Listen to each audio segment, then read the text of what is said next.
Hello and welcome to Ravenstorm Studios, and today I will be reading part 3 of Feathers, an Elsewhere University Tale by Warren Wild with me on AO3. And just as a quick note before I jump into this video, as I said in my last video, I will not be doing as many drawing ones for a little while, and so as you can see, this and several others in the near future will be done with mood boards I have found online. And again, quick disclaimer, there will be some mild to moderate coarse language later in this video towards the end, so if you are a child, please check with a parent or guardian before listening. Thank you. And without further ado, let's begin. Part 3. You lead them back to your dorm, keeping an eye on 13. The campus is deserted, and he's exactly the sort of idiot to keep looking back over his shoulder on the cusp of an adventure. When you get to dorm 5, you usher the others in. Not Jenna stands outside. You look at her in askance, and she shuffles, abashed. Oh right, she tried to steal you, and instead she ended up following you. The balance of power has shifted between the two of you. Be welcome in my hall, you tell her, and she executes a perfect curtsy, even in skinny jeans. Buns, chortles, and preens at your hair before pushing off your shoulder. You let Not Jenna pass through the doorway, and when you close it, you lay down a line of salt. This abode is closed, you tell the Door family. When you turn to join the others, you find 13 watching you. You're the Crow Girl, aren't you? He asks. The Crow Girl? You like that. You're not the only one who's made friends with the crows, but you're apparently the only one worth mentioning. The girl who sings to crows, Barnes calls at him. He goes wide-eyed. Even the crows from outside can learn human words. Elsewhere crows aren't so strange, you tell him. Cat Eyes, already going through the cupboards in the kitchen, snorts. That's a dirty lie, Crow Girl, she says, and pops a pretzel in her mouth. Ah, but it's comforting to hear, isn't it? You quip, and she and Not Jenna both give up a chuckle. I'm missing something, 13 decides. The fair folk can't lie, and since I can, I'm not one of the gentry, you explain, and then add, a little louder, not that I would ever claim to be. He looks doubtful, so you wave at Not Jenna. Feathers is right, she tells him. We can trick and deceive, omit certain truths, twist and bend others until they break on their own, but we cannot lie. 13 does the thing with his jaw men do when they're uncomfortable and don't want to show it. You said we? Oh, right, freshman. You point at Not Jenna. Tell him, that's Not Jenna.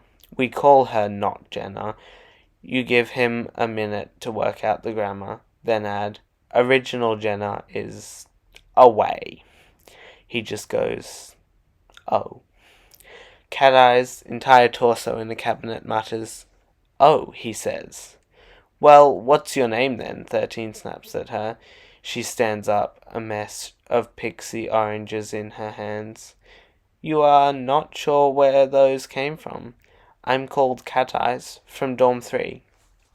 He's very clearly heard of her. His soft "oh" from earlier makes a reappearance. Cat Eyes rolls her eyes at it and goes back to raiding cabinets. Oh, you get it. It's Tuesday. She's raiding. Of course she's going to find all sorts of good stuff. Later, you've salted all the windowsills, laid out a bowl of cream for Cat Eyes' cats. The cats Cat Eyes belongs to, maybe. You still don't know. You're still not going to ask. A larger than usual portion of whipped cream vodka for the Dorm 5 brownie, and consolidated all of the bedding in the living room. 13 finally asks you where everyone is. If they're smart, they never came back from break. I'm sure a lot of people have just forgotten about Elsewhere. Of the people who didn't, it's possible some people got lucky and made it to the library or the science center. The chemistry and bio majors are probably all fine, but that doesn't mean there'll be any kind of help.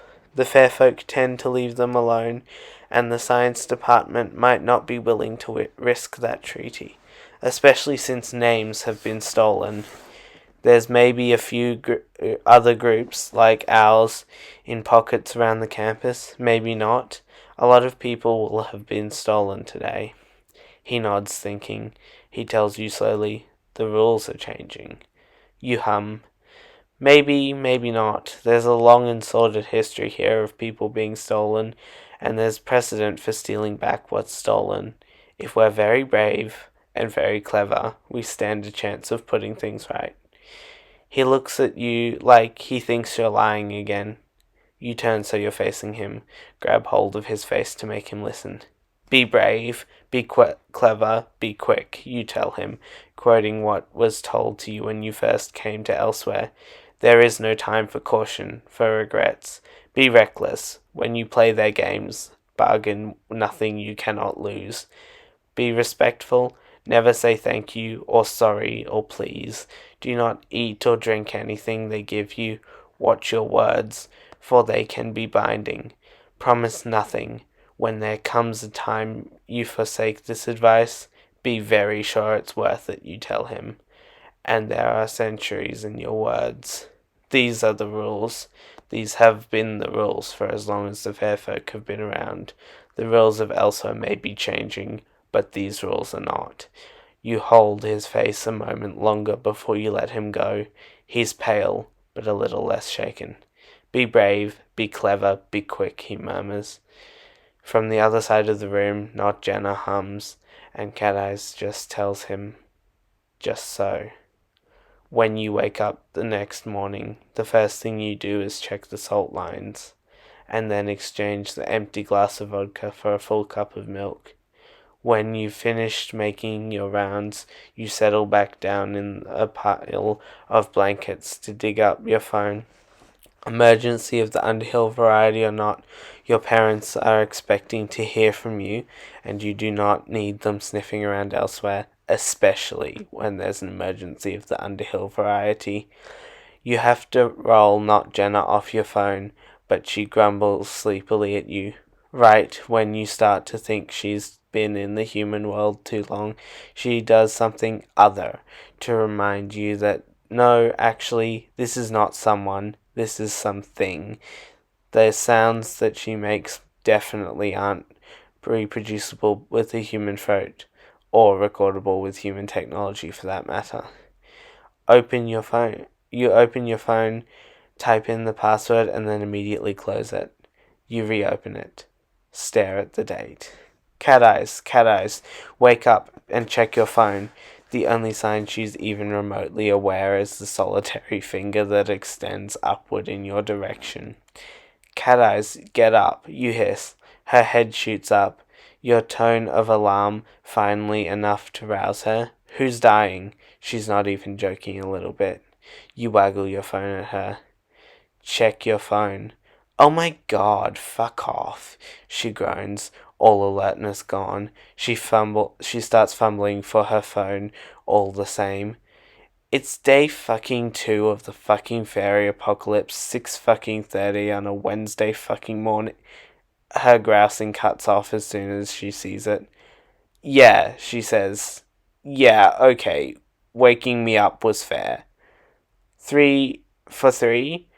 You nod. She sits up, looks around, and lobs her pillow hard at the tufts of short brown hair emerging from a pile of blankets to her right.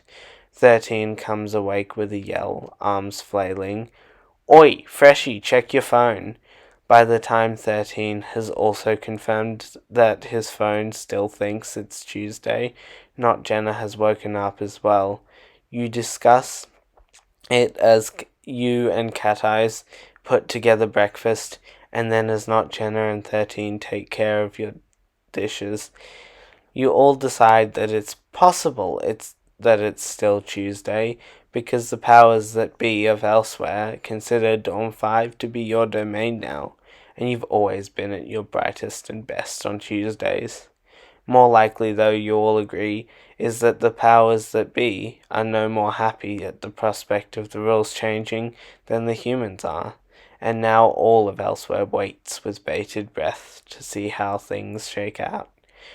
This presumption, not assumption, because to just presume you are the heroes of this story is arrogance, sheer arrogance of the highest order, and yet the presumption is supported when you venture briefly out of Dorm 5 and the rest of Elsewhere U still appears as though Tuesday has not passed. You sung Buns down from another tree, asked it, "What day is it, Barnes?" and got Thieving Day in response. Still Tuesday. You and Cat Eyes are both supremely uncomfortable at this. Not Jenna is not saying anything so carefully you can't help but be sure that she knows something more than the rest of you do, and either cannot or will not tell you. 13 is blasé, because he's applying logic to your situation. Well, I mean, it was Tuesday when the theft occurred, and Tuesday when we realized our names were stolen. So shouldn't it be a Tuesday when we steal them back? Which, yes, rule of 3 and all that, but this is big magic. Also, why you?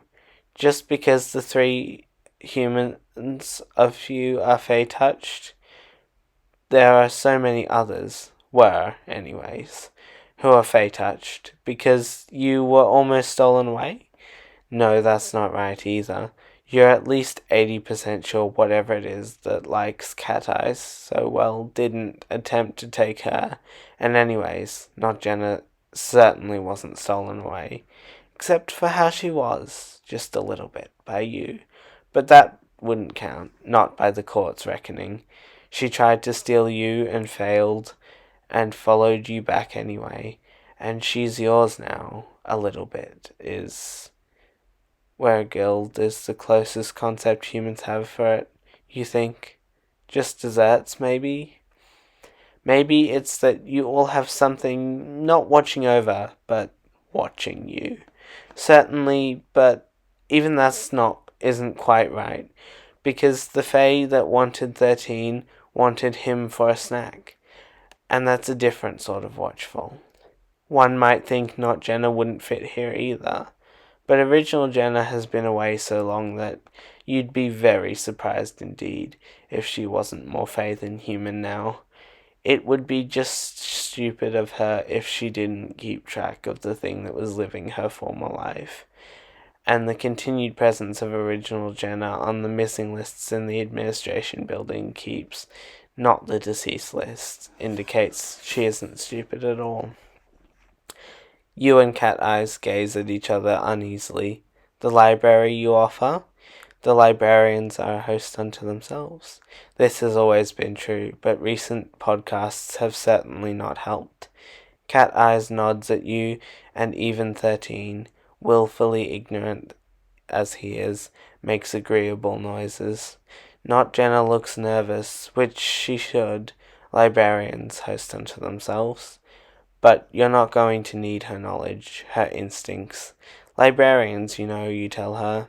I know, she stutters. She mutters, hunch, from her hunched shoulders. That's apparently part of the problem. You sung at her. Sometimes things suck, and we still have to do them. Unsaid is that this is part of being, or at least pretending to be, human. She gets her bag. I